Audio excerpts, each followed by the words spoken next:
Salut tout le monde, c'est Guillaume, on se retrouve aujourd'hui pour une nouvelle vidéo dans l'univers geek. Aujourd'hui on se retrouve un peu tardivement pour faire la critique en vidéo du dernier Transformers Rise of the Beast.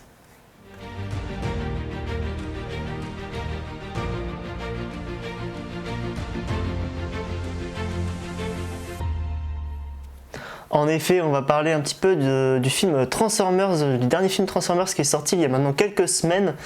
J'avais fait la critique Twitter il y a quelques temps, donc si vous voulez rien manquer sur tout ce qui est critique ou actualité, vous pouvez me suivre sur Twitter, le lien est dans la description. Et du coup, on va en parler un petit peu dans cette vidéo. Alors, pour vous faire un petit récapitulatif du synopsis qui nous avait été dévoilé, les Decepticons viennent d'arriver sur la Terre en 1994, tout comme Optimus Prime qui existe depuis un peu plus longtemps. L'archéologue Elena et le soldat Noah au Pérou découvrent les traces d'un ancien conflit de Transformers sur Terre. À l'époque, les Maximals, les Predacons et les Terrorcorns s'affrontaient et ils reviennent à la vie un peu plus tard. Alors j'ai trouvé ce scénario, ce synopsis qui avait été dévoilé pas vrai du tout. Au final, je trouve que ce synopsis que j'ai vu n'est pas du tout adéquat. On n'a pratiquement aucun Decepticons, voire aucun, enfin très peu.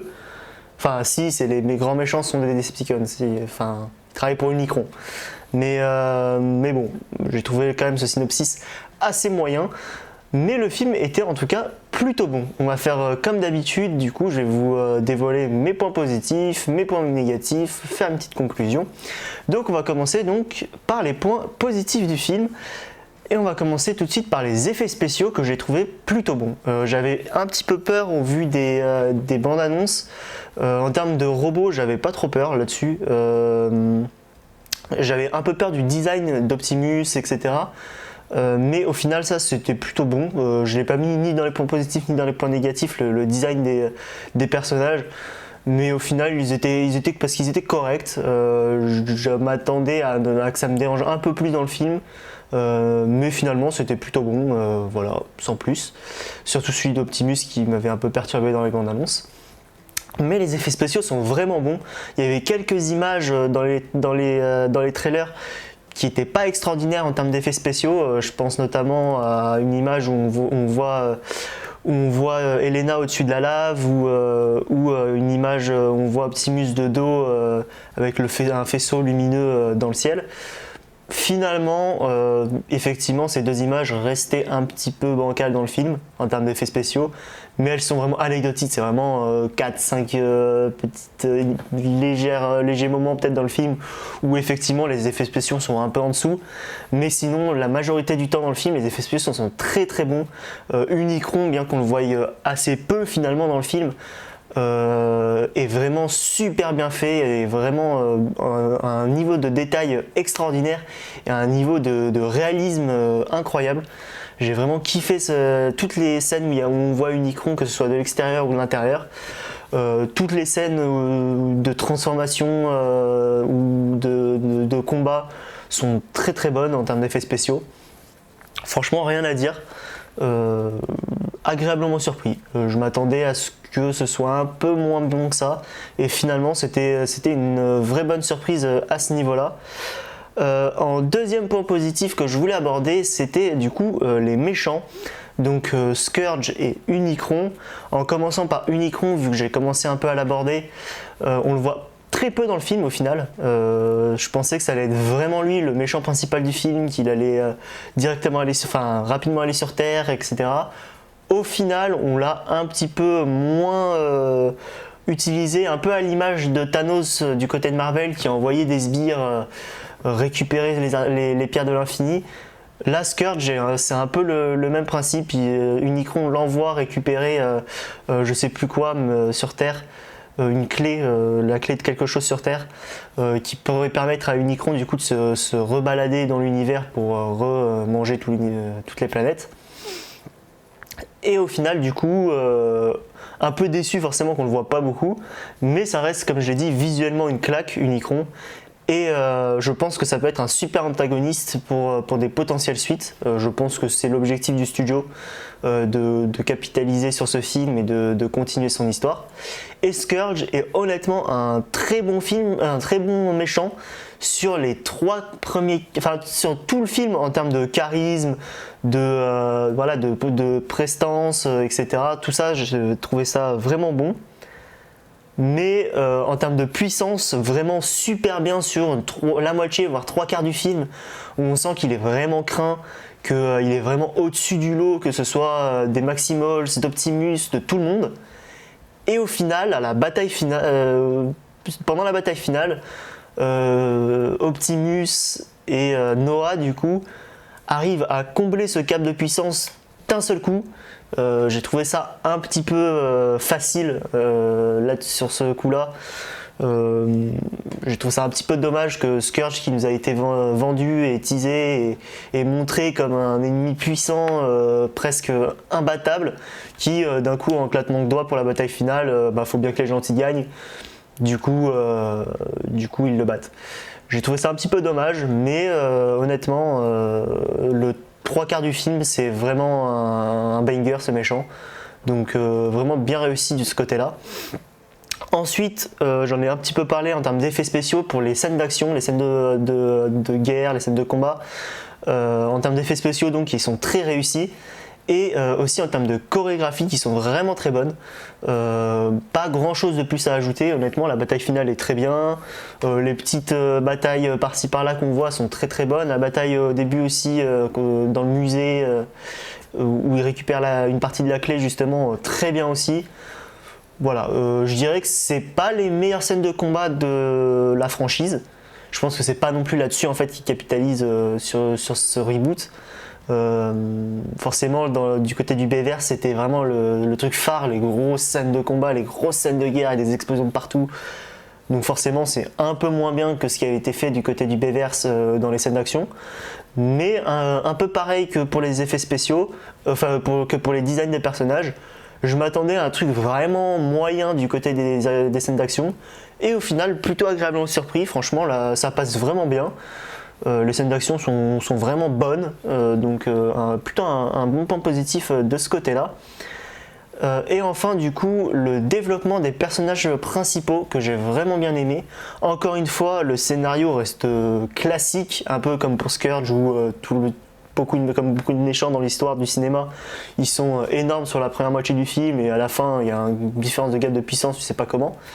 Là c'est un peu pareil, le développement du personnage en fait, des personnages principaux sont bons, je trouve que on s'implique vraiment dans la chose, mais ça ne réinvente absolument rien. C'est des développements de personnages qu'on a vus des dizaines de fois au cinéma, mais qui restent tout de même bons, qui restent bien amenés. Donc surtout du côté d'Optimus et de Noah, du coup, qui sont les deux personnages vraiment principaux du film, qui au début du coup ne veulent pas du tout, Optimus ne fait pas du tout confiance aux humains, Noah ne fait pas du tout confiance à Optimus, les deux veulent protéger leur propre race, Optimus les Autobots, les Transformers, et Noah du coup les humains. Et au fur et à mesure en fait ils se rendent compte que leurs avis en fait convergent, que en fait ils sont un peu pareils, etc. Donc c'est quelque chose qui a déjà été vu et revu, mais qui reste bien amené comme je l'ai dit dans ce film. Donc ça passe franchement plutôt bien. Et juste petite mention honorable dans les points positifs, la petite référence au Bayverse qu'on a eu à la fin du film ou pendant la bataille finale. À la fin de la bataille finale, on a eu le thème principal du Bayverse, la musique du Bayverse, qui moi je vais pas vous mentir, quand je suis un grand fan du Bayverse, il y a une vidéo qui arrivera prochainement à ce sujet. Et j'ai eu les petits frissons, voilà, quand il y a eu la musique, j'ai eu les petits frissons, ça me fait vraiment plaisir. Donc voilà, je me devais quand même de le citer. On va passer maintenant du coup aux points négatifs. Voilà, il y a eu des points positifs, ça reste un bon film, comme je l'ai dit. Mais il y a des points quand même négatifs, il y a quand même pas mal de points négatifs. Comme je l'ai dit, déjà un scénario classique, un scénario qui ne réinvente rien, un scénario assez facile. Voilà, qui se regarde, qui passe, ça m'a pas sorti du film en me disant ouais bon, y a pas de scénario, mais ça reste très classique, ça reste très cliché. Donc voilà, c'est entre les deux pour moi, c'est pas quelque chose de très négatif, mais c'est pas non plus quelque chose de très positif. Donc voilà. Les points qui m'ont vraiment dérangé pour le coup, je l'ai vu en VF. Alors outre tous ces côtés Star Talent, Mister V, etc. Ça aurait été quelqu'un d'autre qui a fait exactement la même performance, je m'en fous complètement de qui l'a fait, même si c'est pas vrai parce que j'adore les doubleurs français et me renseigner sur les doubleurs français. Mais j'avoue avoir été un peu perturbé par cette VF, par plusieurs personnages. Pour les humains, pour le côté humain ça va. Le côté humain ça va, le côté Maximals ça va. C'est vraiment le côté Autobots qui m'a un peu dérangé, surtout Optimus et Mirage qui m'ont un petit peu dérangé. Mirage, en réalité, c'est entre les deux, c'est entre la VF et le personnage en lui-même qui apporte justement un autre point négatif, le côté humour. Que j'ai trouvé drôle à certains moments, mais qui était vraiment lourd. J'ai trouvé qu'il était vraiment trop lourd, trop prononcé au bout d'un moment. Voilà, c'était vraiment un too much pour moi. En fait, il y aurait eu ce personnage-là avec un rôle un peu moins gros que ce qu'il a eu. Pourquoi pas, mais là c'était vraiment le deuxième Autobot principal après Optimus. C'était trop. Et puis même c'était presque le robot principal en fait devant Optimus. Et vraiment au bout d'un moment, moi j'en avais un peu marre. J'aime bien qu'il y ait de l'humour dans les films, je suis très friand de l'humour, il n'y a aucun problème là-dessus. Mais là j'ai trouvé que c'était un petit peu too much. Donc voilà, ça, c'est déjà un autre point. Et du coup pour en revenir au doublage, effectivement le doublage de Mirage m'a un peu dérangé. Le doublage d'Optimus m'a un petit peu gêné, c'est pas le même doubleur en fait que les films précédents. Donc c'est forcément je pense ça qui m'a un petit peu gêné.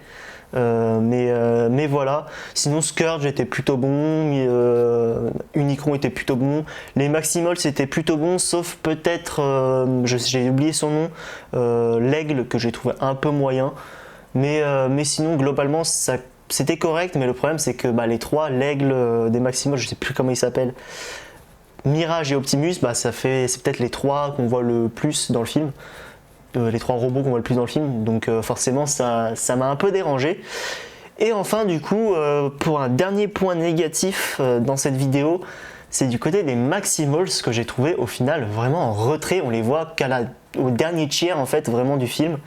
On nous les a teasés dans tous les trailers, on voyait vraiment Optimus Primal et les autres Maximals à fond dans les trailers. Et au final, Optimus Primal, on voit très légèrement dans la scène du début et allez, le dernier tiers du film pour la bataille finale quoi. Mais sinon c'est tout. Et j'ai trouvé ça un petit peu dommage, un petit peu déçu sur ce point-là. Je pensais qu'on allait beaucoup plus rentrer dans l'histoire justement de ces Maximals, qu'on allait vraiment se focus sur leur point de vue des choses, etc. Donc un petit peu déçu à ce niveau-là. Mais voilà, sinon ça reste un très bon film. Je sais plus combien je lui avais mis exactement, je devais lui avoir mis 14 je pense, quelque chose comme ça, 14 ou 15. En tout cas c'est ce que je lui mettrai aujourd'hui avec un peu plus de recul que lorsque j'ai fait la critique sur Twitter, je dirais 14, un bon 14. Mais voilà, honnêtement ça reste un bon film. Pas extraordinaire, j'ai préféré quand même certains films du Bayverse de mon côté, je suis un grand fan du Bayverse. Mais voilà, c'est pas le pire des Transformers que j'ai vu. Mais c'est pas le meilleur non plus, donc voilà, j'espère qu'il y aura une suite en tout cas, parce que j'ai vraiment envie que les aventures des Transformers et d'Optimus Prime et de Bumblebee continuent. Donc en tout cas, si cette vidéo vous a plu, vous pouvez vous abonner, vous pouvez mettre un pouce bleu, ça serait un énorme soutien. Vous pouvez me dire en commentaire, vous, si vous avez vu le film, ce que vous en avez pensé, par rapport au Bayverse. Et puis vous pouvez aussi me suivre donc sur Twitter et sur Twitch, les liens sont dans la description. Et puis nous on se retrouve courant de la semaine encore pour d'autres vidéos, trailers, s'il y en a, des réactions, des critiques ou alors de l'actualité. Et sinon on se retrouve comme d'habitude dimanche à 16h.